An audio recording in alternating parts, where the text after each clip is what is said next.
Bismillahirrahmanirrahim. Apakah TNI Polri sadar bahwa oknum-oknum anak keturunan PKI belum bertobat? Neokomunisme atau PKI gaya baru adalah bentukan pemahaman oknum-oknum anak keturunan PKI yang makar tahun 48 dan tahun 65. Sekarang telah merubah modus operandinya, tidak menggunakan kekerasan fisik, akan tetapi masuk di lembaga legislatif, yudikatif, eksekutif, dan bahkan diduga telah masuk di TNI Polri.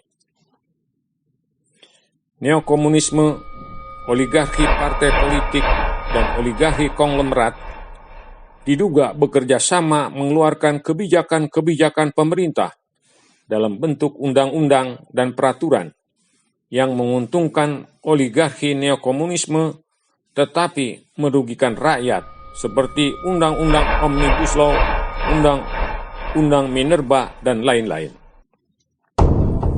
Musuh besar neokomunisme adalah umat Islam dan TNI, sehingga TNI dan umat Islam dijadikan target untuk dihancurkan. Menggunakan buzzer, influencer dengan strategi belah bambu, fitnah, dan dikerdilkan. Neokomunisme sedang mengubah sejarah. Pemberontakan G30S PKI tahun 65 dengan menyatakan PKI adalah korban pertikaian internal TNI Angkatan Darat dan korban kekejaman umat Islam. Dan anak keturunan PKI selalu menolak pemutaran film G30S PKI. Oknum-oknum anak keturunan PKI selalu melakukan pertemuan dan konsolidasi. Mulai berani unjuk diri dengan menyatakan bangga sebagai anak PKI. Mereka sedang berjuang agar ada rehabilitasi, rekonsiliasi antar umat Islam dengan PKI. Sedang menuntut pemerintah dan umat Islam untuk meminta maaf dan ganti rugi atas tragedi berdarah G30S tahun 1965. Neokomunisme sedang bersemangat untuk menghapus ketetapan MPRS nomor 25 MPRS 1966 dan Undang-Undang nomor 27 tahun 1999 yang dianggap menghalangi pengembangan ideologi neokomunisme. Neokomunisme telah berhasil merubah hari lahir Pancasila dari tanggal 18 Agustus 45 menjadi 1 Juni 45 dan saat ini sedang berusaha mengubah Pancasila baik halus maupun terang-terangan dengan memeras Pancasila menjadi Trisila dan Ekasila melalui RUU HIP-BPIP. Neokomunisme selalu berusaha untuk menghilangkan peran agama dalam kehidupan ideologi politik, ekonomi, sosial, budaya. Agama menjadi urusan pribadi dengan Tuhan. Agama adalah penghambat kemajuan pembangunan. Agama yang bersimbol politik seperti HTI dan FPI harus dibubarkan dan bahkan dijadikan musuh yang harus dihabisi. Neokomunisme menggunakan influencer dan buzzer untuk memfitnah umat Islam dengan isu intoleran, radikal, dan ekstrim. Memanfaatkan oknum-oknum aparat hukum untuk melakukan kriminalisasi persekusi pada tokoh-tokoh Islam dan bahkan dibunuh dengan alasan terkait terorisme. Sementara teroris separatis di Papua banyak membunuh TNI dan Polri, dan rakyat dianggap saudara. Neokomunis bekerja sama dengan RRC yang berideologi komunisme, leninisme, dan marxisme di bidang ideologi, politik, ekonomi, sosial, budaya, keamanan, dan pertahanan, melanggar ketetapan MPRS nomor 25 tahun 1966 dan Undang-Undang Nomor 27 Tahun 1999.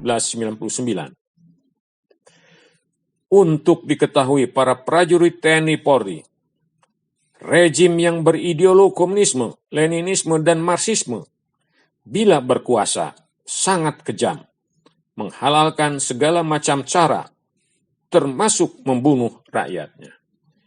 Di Uni Soviet, sekitar 7 juta orang tewas dalam revolusi Bolshevik dipimpin oleh Lenin. Dan di masa Stalin, 27 juta orang terbunuh untuk meluluskan program komunisme. Di Kamboja, sekitar 2 juta orang atau sepertiga jumlah penduduk dibantai untuk mengukuhkan kekuasaan komunisme. Di Cina, jumlah korban meninggal dalam revolusi kebudayaan diduga mencapai 80 juta rakyat dibunuh. Komunis di Indonesia belum berkuasa saja telah banyak mengorbankan rakyat. Seperti pemberontakan PKI di Madiun, selama 13 hari korban mencapai 1.920 orang. Dan pemberontakan G30 SPKI menelan korban 26 juta orang, termasuk membunuh para jenderal TNI Angkatan Darat.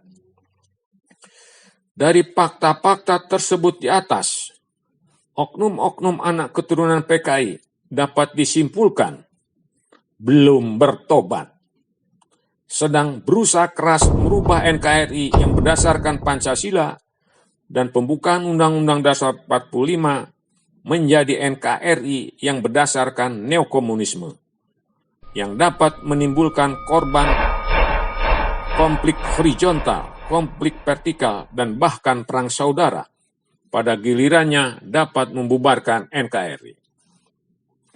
Para pensiunan yang sudah sangat sepuh sekali berharap kepada para prajurit TNI Polri segera sadar untuk selalu waspada, selalu peduli terhadap segala bentuk ancaman, dan selalu mengikuti perkembangan geografi, demografi, dan kondisi sosial yang dapat menimbulkan ancaman nirmiliter yang berimplikasi pada tugas pokok TNI dan sistem pertahanan rakyat semesta. Para purnawirawan TNI Polri percaya TNI Polri akan segera manunggal bersama rakyat, khususnya manunggal dengan umat Islam untuk mengembalikan oknum-oknum anak keturunan PKI dan rejim untuk kembali ke nilai-nilai luhur Pancasila dan pembukaan Undang-Undang Dasar 45.